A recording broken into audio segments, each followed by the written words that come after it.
Good evening and welcome to The Frame, an initiative of Access Framingham. My name is Brendan Fitzpatrick. We start tonight with the City Council's meeting from this Tuesday, June 25th, as Police Chief Lester Baker provided updates on local policing and school safety.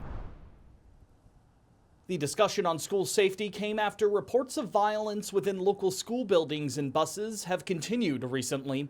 While Baker noted that he cannot publicly speak on incidents involving juveniles, he did call for parents to be more accountable in ensuring that their children are following school rules. With that, Baker added that police cannot determine standards such as dictating who is and is not able to ride school buses. We don't want police officers in the schools threaten a child to use the correct hallway or bathroom as an authority figure with the threat of arrest. After initially being requested to speak on the safety matter on Tuesday, Framingham School Superintendent Dr. Robert Tremblay told officials that he could not be in attendance due to a vacation, though he wrote in an email that he would make himself available to individual city councilors.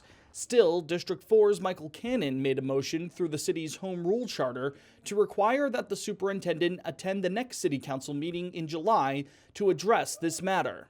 So I'm hopeful that whether it's one meeting that we bring him to, whether it's multiple meetings, whether we have special meetings, that by the time we start the school year, we can be comfortable and on the same page that violence is not tolerated at Framingham Public Schools. School committee members are being invited to attend and take part in that conversation with Tremblay. Baker went on to clarify that he similarly cannot comment on open cases related to major crimes such as homicide before collaborating with the Middlesex DA's office. As for the city's plan to have body cameras for all police officers, Baker is hopeful that their pilot program can be unrolled next month after the police department received additional infrastructure needed to implement that plan.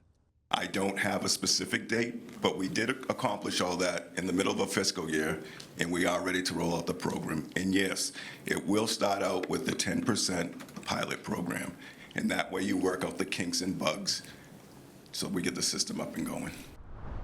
Now, a final note on the school safety aspect of this story. The Framingham School Committee met on Wednesday and did discuss this topic. District 4 committee member Adam Freudberg spoke about the need to collaborate and to find solutions as he proposed having the City Council vote again to have the school safety matter referred back to the school committee prior to a future joint meeting. He called the decision to invoke the charter in this situation, quote, inappropriate, a sentiment that multiple members of the school committee agreed with, as some felt that the City Council passing that motion infringed upon their own elected roles. The ongoing public hearing regarding the One Howard apartment building project in the downtown area will be continued next month. After originally being set for last Thursday, June 20th, the applicants requested a continuance to July 18th, when the matter will be further addressed.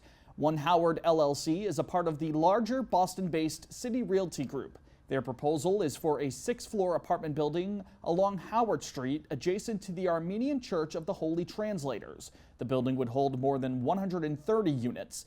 Planning board members have continued to request a list of additional information on the matter, including studies into the area's water table and how to deal with stormwater, especially with Farm Pond nearby as well.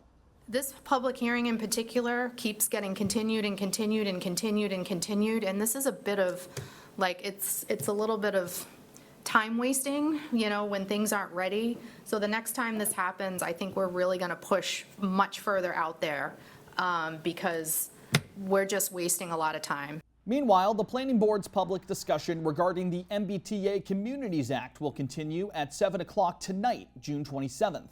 The state law mandates that any municipality with MBTA services must have one multifamily housing district as of right within its zoning. The act does not require that anything specifically be built. City officials have advised that while Framingham is currently in compliance with the MBTA Communities Act, they could fall out of line by year's end, which might jeopardize sources of state funding for a list of programs and projects locally. A number of draft options for potential solutions were outlined earlier this month by Sarkis Sarkeesian, the Director of Planning and Community Development for Framingham. We here at The Frame will continue to keep you updated on both the One Howard story and developments regarding the MBTA Communities Act. A pair of local trails will be benefiting from grants passed down by the state. Commonwealth officials have awarded around $420,000 for the design and permitting for the ongoing Bruce Freeman Rail Trail project, as work continues to extend that trail into Framingham and provide access to communities as far north as Lowell. The city itself will be matching the state grant with nearly $110,000. State funding totaling $100,000 will also be given to the Carol Getchell Nature Trail project. The plan there is to develop a 1,000-foot-long boardwalk on the trail's southernmost area, as well as a viewing platform that are both ADA compliant. The City Council recently approved about $650,000 in Community Preservation Act money to be allocated for those renovations. Things are developing constantly in our city, and we're here to keep you up to date with Framingham News in Focus. You can read more about the stories you'll see tonight, along with additional articles and feature pieces we've completed recently, by visiting the newest source for local information, www.theframe.news. From need-to-know events to additional details on municipal matters, you can stay in the loop with us. Be sure to subscribe to our email newsletter too, to ensure that you never miss a beat from The Frame. Also, we strive to be a reliable source of community information, and part of that relies on taking feedback from our viewers and readers. We'd love to hear if you have any story ideas across Framingham, whether it's getting the word out on an event, or if you want to learn more about pressing local matters. You're more than welcome to reach out to us. You can either leave us a voicemail by dialing 508-216-0003, or you can send an email to theframe@accessfram.tv. Coming up next, all of the details on Friday night's Stars and Stripes Over Framingham event. The city's fireworks show to commemorate the 4th of July returns this weekend. We spoke with Fire Chief Michael Dutcher to learn more about what goes into a major production like this, as well as what attendees should know leading up to the celebration at Farm Pond. Stick around. The Frame will be back after this. Everyone has a ritual, that small thing to keep us focused. A habit we never skip, to clear our minds and elevate our performance. But what do you do to keep your head in the game? To drown out the self-doubt and support your mental health. Because being your best isn't just about taking care of your body. It's about taking care of your mental health. Discover the resources that you need to keep your mind focused and your mental health a priority. By the time you see the symptoms of lung cancer, it could be too late. Now there's a new scan that can detect lung cancer early. If you smoked, get scanned.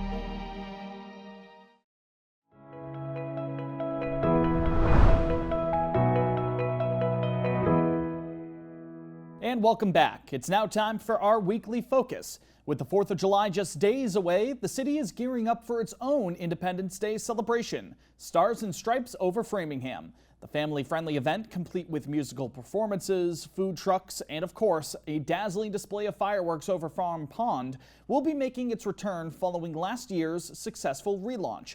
Of course, a lot of planning goes into preparing for the thousands of attendees that will enjoy the festivities. With that in mind, The Frame caught up with Framingham Fire Chief Michael Dutcher to learn more about the city's preparations for Stars and Stripes and what you can expect for tomorrow's event.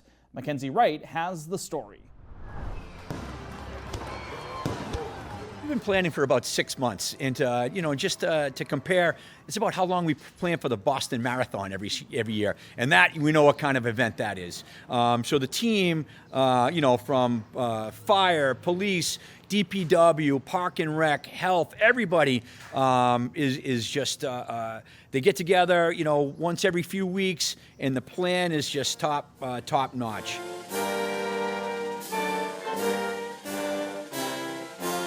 For this year's Independence Day celebration here in Framingham, Mike Dutcher is the city's fire chief. But go back over 2 decades, as he tells it. And I remember I was a very, very young firefighter back in 2000 when we had the last one for the centennial for the city of Framingham. That's to say Chief Dutcher knows a thing or two about the preparation and planning that goes into an event like Stars and Stripes Over Framingham, which will bring thousands of members of the community together at Farm Pond on Friday, June 28th, in celebration of our nation's independence. The mayor decided to bring it back last year, and we knew there was going to be a lot of work involved. We made it through all the work, and that the day of the event, we were so prepared, and the event was so it went off without a hitch. It went really well. We're really super excited for that. Dutcher did mention a few steps the city has taken to improve upon for 2024 Stars and Stripes event, including having more food trucks and vendors available. This year there will be nearly 20 of them, set up at Barbary Elementary School with various food and drink options. That said, visitors are encouraged to bring their own food and drinks as long lines are expected at those food trucks and vendor locations. Keep in mind, however, that coolers have to be soft. Hard coolers are one of many items prohibited at the event, according to a list released by the Framingham Police Department. While chairs and blankets are welcome and bags are permitted, though they're subject to search, prohibited items include tents, umbrellas, fire pits, grills, glass containers, and alcohol. Also, as Chief Dutcher stressed, no fireworks or sparklers of any kind. Fireworks, the professionals, right? We want to make sure we got a top-notch company coming in. As a matter of fact, they're kind of the same company that does, they usually leave Framingham and they move on to Boston for the 4th of July in Boston. So the team vetted this fireworks group very, very well. It was a great show.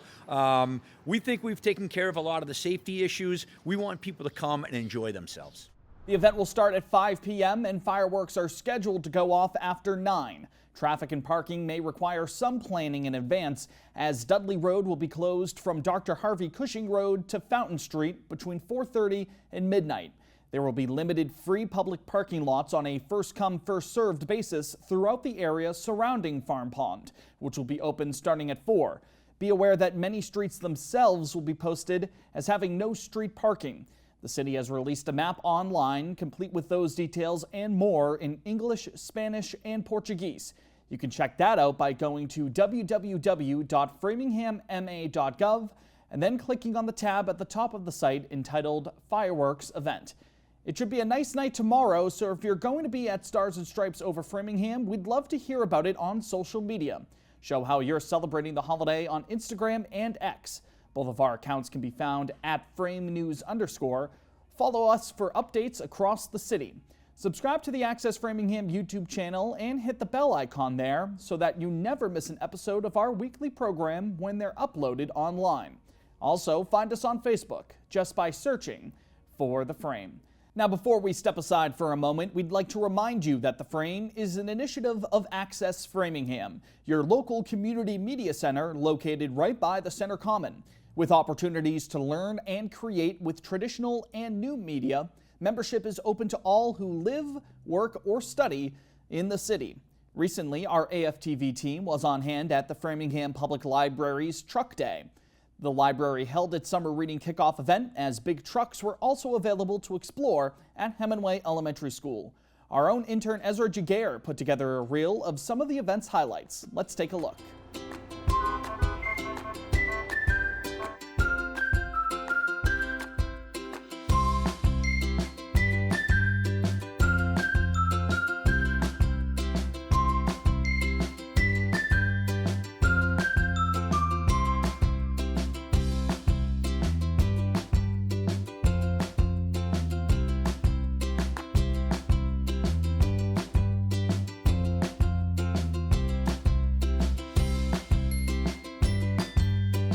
Welcome to Accent Framingham.